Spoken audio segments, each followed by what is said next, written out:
You're listening to a very, very rare edition of this show, Explosive Sessions. And I've been quiet. Obviously, COVID, I've been quiet. But I've got a guest in my virtual lab this evening. It's been a long time in the coming. I've been wanting to speak to this amazing artist for such a long time that it was just difficult. We wanted to make it happen, but it was just difficult, because of transitions and events was taking place constantly up until this point in time where I finally find a sort of window to finally get a chance to meet this amazing artist, which I did feature on 2 of my radio shows. As you showed, my shows, Explosive Session is syndicated around different radio stations, but the 2 radio stations that I did feature her tracks on in the UK was hot92.net in Birmingham and also freshleads.com in Leeds and West Yorkshire in the UK, which the response at the time when I blazed those joints, and we're talking about Rise, we're talking about Falling in Love, you know what I mean?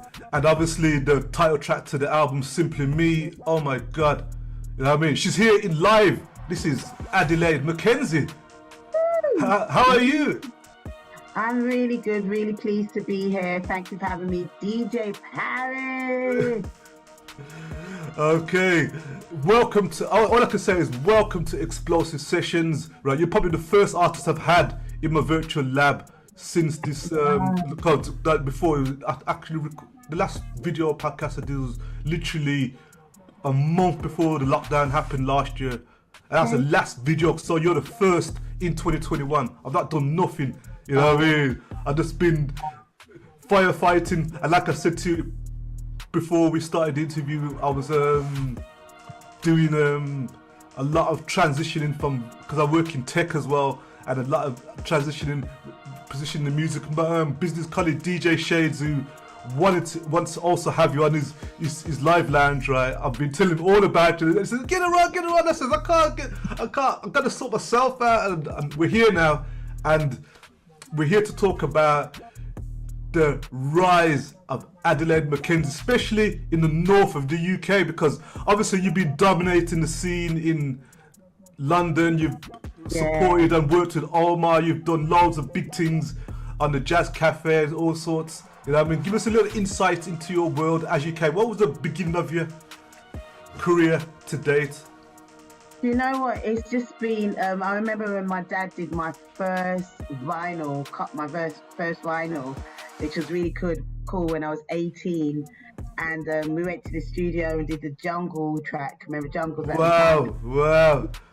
Well, it was originally reggae, produced by a guy called Jesse Green. And the song was called Love Me Down. It goes, love me down. I love it when you do what you're doing. As far as I'm concerned, big tune, man. I love it. Yeah, man. I know the tune, man. I know the tune. Yeah, so, and it was just like, got it all on these records.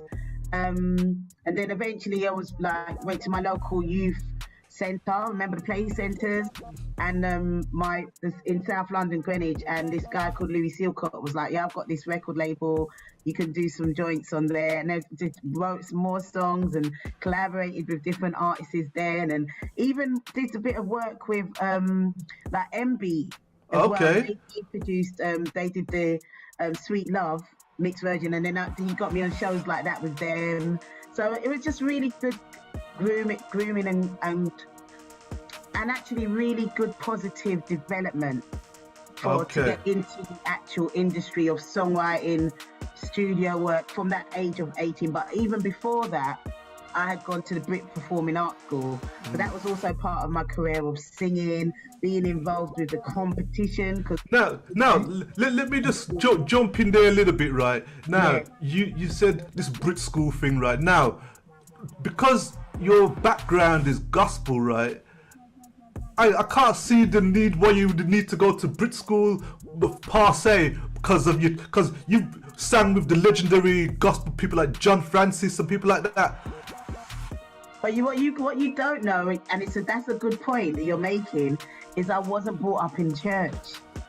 I Okay. gave my life to Christ after the Brit School. Oh, okay. Even during the Brit School, I was in a gospel choir with Raphael Waters, but Bishop John Francis was like after. Okay. After the Brit School, after I kind of got put off by the industry, I went back into. I was like took some time out. I got pregnant before I left the Brit Performing Arts School.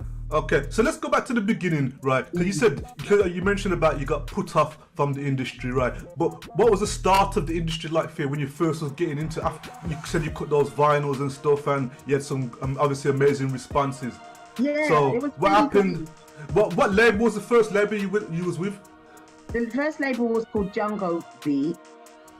But then the first label that you could say was First Light, because that was First Light Records that my dad put together for me for that song Love Me Down. Okay, so And your then dad the supported you on the first first record. Yeah, he's always been supportive. My family's always been supportive. So the first record was more about, okay, DJs, here we are. And the DJs was like, no, we don't want to hear it. It's too cheesy. And it was like, oh my gosh.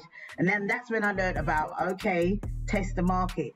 Before you cut 100,000 records, Okay. test the market. Okay. And then the next, We're talking vinyl here. Really, it's like streams. Yeah. And then also in the career of when we did Jungle Beat, it was more about, okay, radio stations doing more performances, and lots of parks and boroughs do their festivals. Yes. And then also I was also managed to do some work with a guy called KMT. And then he got me introduced to the new MCs, and we did collaborations because they were MCing, freestyling, and so that was part of my career of doing lots of different events with them. So it was really about learning the craft of performance. So and then, yeah. So you said you was learning the craft of your performance, right? But I caught one of your early interviews with I think it was Miles Crawford, and you said that a turning point was that you was on the 291 Club and they chipped a cup at you. Why with your amazing voice? How could that ever happen? They talk about rewind when the crowd say, "Bo, selector." I know there was a hostile crowd. Don't just boo people for the sake of it. We all know that. They booed me before I even opened up my mouth. Exactly. That was the English version of Apollo that happens in New York. DJ Elaine. DJ Elaine. They weren't easy.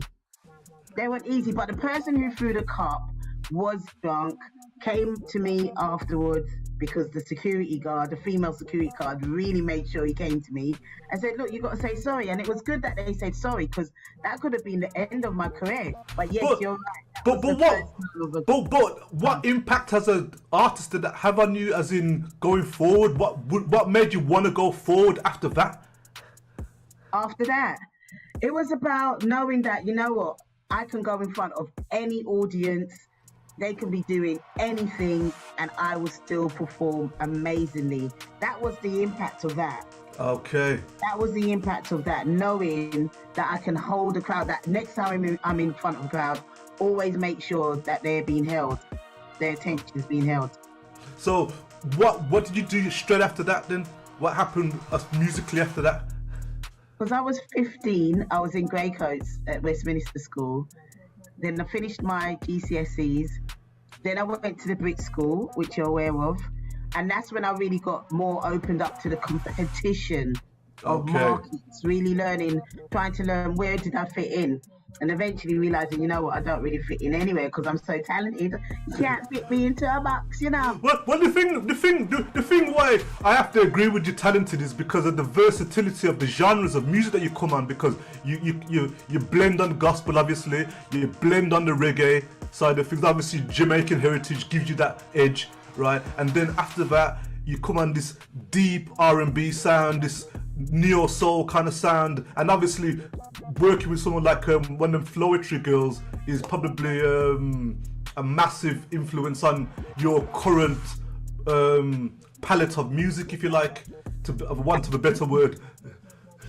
Absolutely, and it's that whole being exposed to jazz, reggae, and remember I'm coming from a cassette era. Okay. When you had those cassette tapes, Yep. and even the double tapes, and then you're recording the radio, and there's also. But I always had a deep love for rare groove, for soul, rare groove music. Then you got that mixed up with reggae. Then when I'm young, I'm watching Top of the Pops and watching like Luther Vandross, Alexandra O'Neill, Debbie Gibson, Tiffany's, the Whitney Houstons, 5 Star. Do you know what I mean? So there's a whole mixture of different types of influences of pop music that I really love, and musicals that I love. Excellent. So, bringing fast forwarding you a little bit now to what your work has transpired to, because obviously you literally become the queen of the virtual live performances and online, especially during the COVID. You was online everywhere. You was on most of the gigs. I'm like, this is amazing, considering if no one can do anything. You know what I mean? You were putting in your graft. How did all that come about for you? I think that's because of Blessed Souls UK. So when I did my first album, Daily Process, and I was touring so many open mics, eventually an open mic was like, come on, you might as well host for us. And then I was honing my hosting skills. And then I was like hosting for different events, like So Unique in Brixton, which is my home ground. Yes. And then I was just like, I had the bug for the open mic scene, and then I eventually created my own called Blessed Souls UK, and it's developed, established, where you've had like so much UK talent on there and great established artists, Omar, Donny, Kelly LaRock. And then what we did is we, you know, started to be like a catalyst for people before they went on to win mobile awards and all stuff like that, and having the live band. So because I was so used to hosting, it's a natural progression with the musicians I know, with the singers network I know, to actually go on to host online. Why not? Because I'd already been doing so much work with Landmark, you know, landmarkworldwide.com online, that it was just like, come on now, let's forge with the whole world. The world is your oyster, man. So for me, it's like, I'm not afraid of stepping out. Yeah, and I'm loving about that, and watching your performances, right? You really do own the stage. When you come on, you own the stage, and you get the crowd participating in your joints, and it is literally, it's just like history in the making, seeing your rise, you know what I mean? And obviously what you've gone through to get to this point, you know what I mean? But let's move into this album, this Simply Me. You know what I mean? Now, the team behind this album, who helped you get this out, put this project together? Give enough kudos to Mark A. Crawford with the Mac Productions. So that's the Mac Music Productions. So he. And where are they based? Well, he's originally from Leeds, actually. Okay. And now, from Leeds. Yeah, now it's outside of London, but it's about great musician, you know, produced most of the tracks. Then I had Gavin Holligan on some. Then I had Marcus Johnson with Paul Watson. And so it's just been an amalgamation of great musicianships and me songwriting, and that's how that came across with the Simply Me album. And I'm just really, really just like great to be working now with the 786 S Promotions, and that's Sakina, and we're representing myself as part of my management team to just get the album out there, because like you said, COVID came and I wasn't able to promote it as much as I didn't even feel in the vibe to promote the album as much as I did, because you know, every day I was hearing someone was, you know, passing away. I just didn't feel the vibe. But now you can hear the relevance of this album, Simply Me, and I feel that now is the time.